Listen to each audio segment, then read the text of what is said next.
আসসালামু আলাইকুম। আজ সকালবেলা মেয়েকে পরীক্ষার হলে ঢুকিয়ে দিয়ে বাসায় ফেরার পথে দেখলাম প্রচুর আম।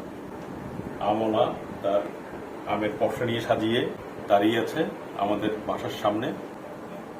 বিভিন্ন রকমের আম, কিন্তু না কিনে বাসায় ফিরতে ইচ্ছে করছিল না। দোকানদার অনেক রকমের আম নিয়ে বসে আছে, তাই কোনটা ফেলে কোনটা নিব চিন্তা করছিলাম। যে চিন্তা সেই কাজ, একসাথে 3 রকমের আম কিনে নিয়ে আসলাম। প্রথমটা হলো আম্রপালি কিনলাম, বাংলাদেশের জন্য নতুন প্রজাতির একটি আম। আমের নাম বানানা আম। দেখতে খুবই সুন্দর, বাট এখনো টেস্ট করা হয়নি, হয়তোবা কালকে সকালে করা হবে। সর্বশেষ আম কিনলাম, সেটা হচ্ছে হাড়িভাঙ্গা। সব মিলিয়ে মোট 8 কেজি আম কিনলাম। আমগুলো বাসায় এনে ধুয়ে পানি ঝরার জন্য রাখলাম। এই হচ্ছে আজকের আমের রিভিউ আমাদের। সবাইকে ধন্যবাদ।